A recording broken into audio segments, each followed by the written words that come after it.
Hello, welcome back to the First Presbyterian Church's Story Hour, where we're reading The Lion, the Witch, and the Wardrobe by C.W. Lewis. We are on chapter 14. And as you know, Freddie's over here.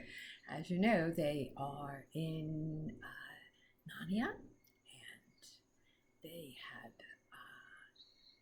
gotten rid of the witch. Aslan did. So let's see what happens next. And chapter 14 is The Triumph of the Witch. As soon as the witch had gone, Aslan said, "We must move from this place at once. It will be wanted for other purposes. We shall encamp tonight at Fort de Bleu. And excuse me, but I have a young doll here that wants to say hello." There's Freddie. All right, now hopefully Freddie will sit nicely and eat his treats and let us finish the story. There we go. Now, where were we? Of course, everyone was dying to ask him how he had arranged the matters with the witch. But his face was stern, and everyone's ears were still ringing with the sound of the roar, and nobody dared ask. After a meal, which was taken in the open air on the hilltop, for the sun had gotten so strong now and dried the grass, they were busy for a while, taking the pavilion down and packing things up. Before 2 o'clock, they were on the march and set off to the northwesterly direction, walking at an easy pace, for they didn't have far to go. During the first part of the journey, Aslan explained to Peter his plans for the campaign. "As soon as she has finished her business in these parts," he said, "the witch and her crew will almost certainly fall back to her house and prepare for a siege. You may or may not be able to cut her off and prevent her from reaching it." He had then went on to outline two plans of a battle, one for fighting with the witch and her people in the wood, another for assaulting her castle. And all the time he was advising Peter how to conduct the operation, saying things like this: "You must put your centers in such and such a place. You must post scouts to see that she doesn't do so and so," till at last Peter said, "But you will be there yourself, Aslan, right?" "I can give you no promise of that," answered the lion, and he continued giving Peter his instructions. For the last part of the journey, it was Susan and Lucy who saw most of him. He did not talk very much, and Peter seemed to be very sad. It was still afternoon when they came down to the place where the river and the valley had widened out, and the river was broad and shallow. Was the fords and the Buren, and Aslan gave orders to halt on this side of the water. But Peter said, wouldn't it be better to camp on the far side, for fear that she should try a night attack or something? Aslan, who seemed to have been thinking about something else, aroused himself with a shake of his magnificent mane and said, "Yea?" "What's that?" Peter said it all over again. "Oh, no," said Aslan in a dull voice. If it didn't matter, no, she would not make an attack tonight." And then he sighed deeply. But presently he added, "All the same, It was a well-thought idea. That is how a soldier ought to think. But it doesn't really matter. So they proceeded to pitch camp. Aslam's mood affected everyone that evening. Peter was feeling uncomfortable, and the idea of fighting a battle on his own, the news that Aslam might not be there, had come as a great deal of a shock to him. Supper that evening was a quiet meal. Everyone felt how different it had been last night, or even that morning. It was as if all the good times haven't just begun, were already drawing to their end. This feeling affected Susan so much that she couldn't get to sleep when she went to bed. And after she had lain counting sheep and turning over and over again, she heard Lucy give a long sigh and turned over just beside her in the darkness. "Can't you sleep either, Susan?" "No," said Lucy. "I thought you were asleep." "I say, Susan, what?" "I have a most horrible feeling, as if something were hanging over us." "Have you? Because as a matter of fact, so have I." "Something about Aslam," said Lucy. "Either some dreadful thing that is going to happen to him, or something dreadful that he's going to do." "There's been something wrong with him all afternoon," said Susan. "Lucy, what was that he said about not being with us at the battle? You don't think he could be stealing away and leaving us tonight, do you?" "Where is he now?" said Lucy. "Is he here in the pavilion?" "I don't think so. Susan, let's go outside and have a look around. We might see him." "All right, let's go," said Susan. "We might just as well be doing that than just lying here awake thinking about it." Very quietly, the two girls groped their way along the other sleepers and crept out of the tent. The moonlight was bright, and everything was quite still, except for the noise of the river chattering over the stones. Then Susan suddenly caught Lucy's arm and said, "Look! On the far side of the camping ground, just where the trees began, they saw the lion slowly walking away from them into the wood. Without a word, they both followed him. He led them up to a steep slope out of the river valley, and then slightly to the left, apparently by the very same route which they had used that afternoon in coming there from the hill of the stone table. On and on he led them, into the dark shadows and out into the pale moonlight, getting their wet feet and feeling the heavy dew. He looked somehow different from the Aslam that they knew. His tail and his head hung low, and he walked slowly as if he was very, very tired.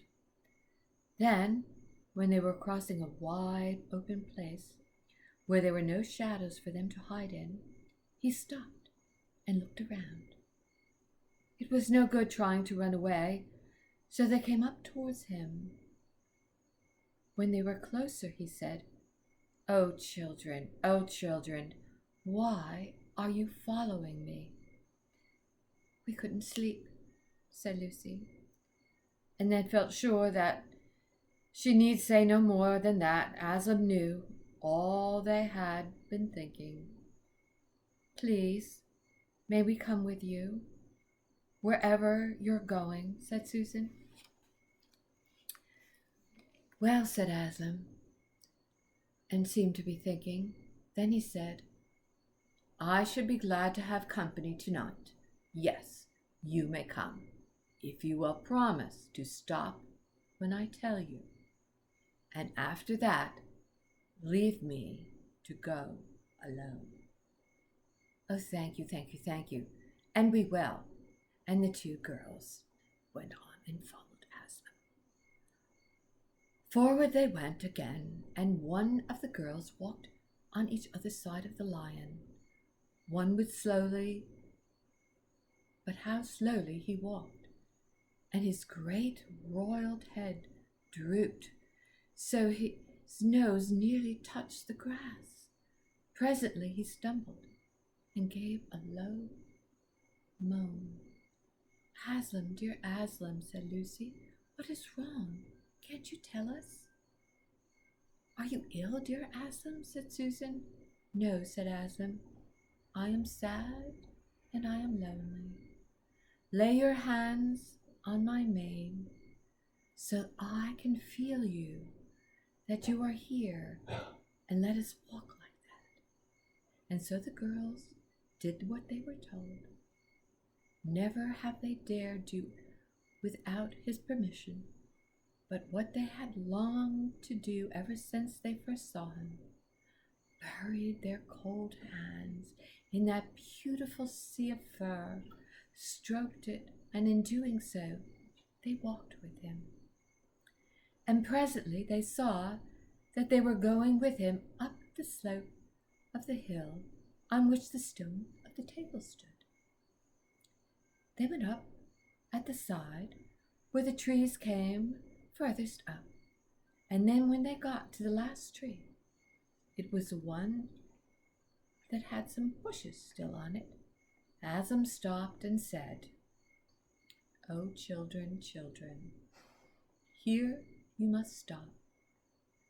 And whatever happens, do not let yourself be seen. Farewell. And both of the girls cried bitterly, though they were hardly knew why, and they clung to the lion and kissed his mane, and his nose and his paws, and his great, great sad eyes.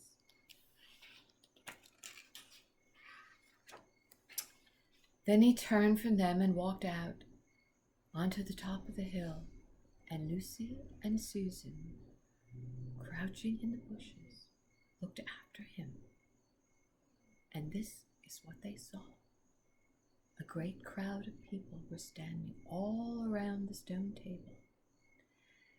Though the moon was shining, many of them carried torches, which burned with evil-looking red flames and black smoke.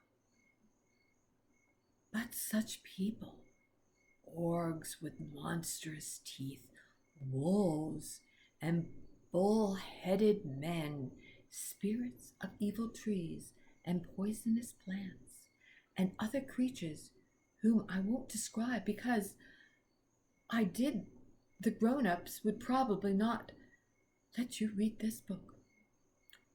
Cruels and hags, witches, horrors, spirits, wolves.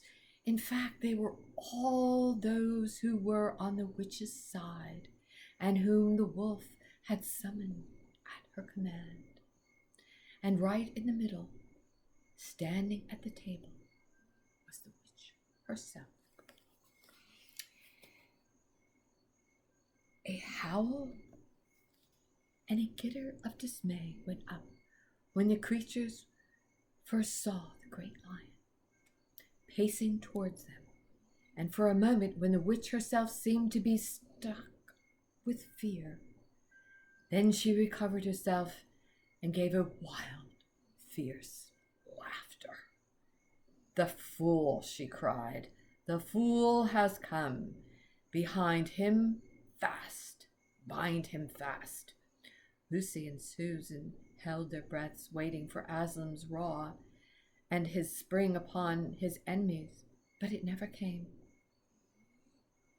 4 hags, grinning and leering, yet also at first hanging back, half afraid of what they had to do, had approached him. "Bind him, I said," replied the White Witch. The hags made a dart at him, and shrieked when triumphed when they found that he made no resistance at all. Then the others, evil dwarfs and apes, rushed in to help them, and between them they rolled and hung the huge lion. Sort of maybe see the picture of these very strange looking creatures. I would not want to run into them in the woods.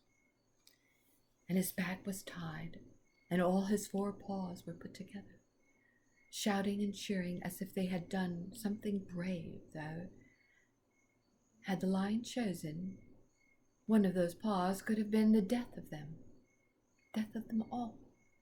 But he made no noise, even when the enemy strained and tugged, pulled the cord so tight that they could cut his flesh. Then they began to drag him towards the stone table. "Stop," said the witch. "Let him first be shaved." Another roar, a mean laughter, went up from her fellow followers as an orc with a pair of shears came forward and started down by Aslan's head. Snip, snip, snip went the shears, and the masses of curling golden began to fall to the ground.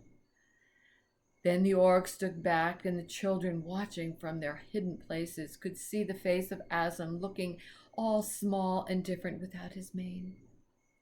The enemies saw the difference. "Why, he's only a great cat after all," cried one. "Is that what we were afraid of?" another said. And they shrugged around Aslan, jeering at him, saying things like, "Puss, puss, puss, poor little pussy. How many mice have you caught today, cat? And would you like a saucer of milk, pussycat?" "Oh, how can they?" said Lucy, tears coming down her cheeks. Those brutes. For now that the first shock was over, and the shone face of Aslan looked to her bravely and more beautiful, more patient than ever. "Muzzle him," said the witch. And even now, as they worked about his face, putting on the muzzle, one bite from his jaw would have cost 2 or 3 of them their hands, but he never moved. And this seemed to enrage all of the rabble. Everyone was at him now. Those who had been afraid to come near him even after he was bound began to find their courage. And for a few minutes the 2 girls could not even see him. So thickly was he surrounded by the whole crowd of creatures, kicking him, hitting him, spitting on him, and jeering at him.